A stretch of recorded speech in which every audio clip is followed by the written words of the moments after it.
name is Adam from CNYC, and today I want to talk about a particular gentleman, specifically Francis Collins. This gentleman here is a very renowned individual. He's currently working alongside President Joe Biden here in the U.S. As the NIH director. You can see that here on January 15th. President-elect Joe Biden announced the selection of Collins to continue to serve as NIH director. I want to speak about this gentleman because, as you can see, he's very prominent, not only in government, but also in science. Besides being NIH director, he's led the Human Genome Project, and which, if you don't know, it's a project which has sought out to map human DNA, its genetic markers, and see just exactly how it functions. There's a lot of mysteries yet to be revealed based on the human genome. So he's led that project, as well as several others. And this gentleman here has come to Christ a few years back. So we're going to see just his awards here. While leading the National Human Genome Research Institute, Collins was elected to the Institute of Medicine and the National Academy of Sciences. He was awarded the Canada Gairdner International Award in 1990, the Kilby International Award recipient in 1993.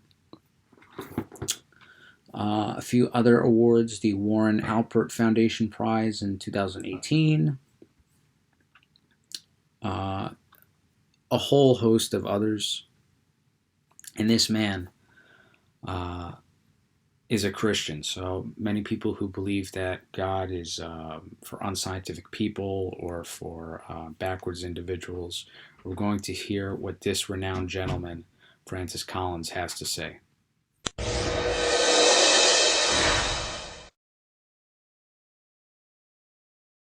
Why? You were not a believer early in your life. Why? It was the way I was raised. I was raised in this remarkable environment by a drama professor father and a playwright mother, surrounded by theater, music, the arts. They were doing the 60s thing, except it wasn't quite the 60s yet. And I was exposed to all kinds of fascinating ways to learn about life and the world and ideas. But faith was not really on the list of things that were talked about. It wasn't that faith was put down or considered inappropriate for other people. It just didn't sort of enter the conversation in my childhood. Did it exist in your mind as a question? Oh, I had glimmers of something, some longing outside of myself, some sense that maybe there was a God up there that I might be able to reach out to. What brought you as an adult then to faith? Well, first, as an adult, I walked very far away from faith. I went from being sort of vaguely interested, but not really, to becoming an atheist. As a scientist studying physical chemistry, quantum mechanics, I became convinced that everything about the universe could be described by equations. So what changed that for you? Well, I changed my life plan from physical science to medicine. And when I went to medical school, the ideas about death and dying, which had been rather hypothetical, became very real. You can't be in that environment, sitting at the bedside of people who are facing the end of their lives, without having it affect you. Did you set out to find God, or to find that there was no God? I set out to prove that my atheist position was correct. I set out to try to find out what really were the rigorous arguments that I assumed were there that would rule out any possibility of God for a thinking person. You must have found many of them. I found some. Many of them were ones I had cooked up in my own mind. But the harder I looked at them, the flimsier they were. All of us human beings have a sense that there is such a thing as right and there's such a thing as wrong. What a curious thing. Where does that come from? If you were looking for evidence of a God who cares about human beings, not just a God who started the universe in motion and then wandered off somewhere else, wouldn't this be an interesting place to find him?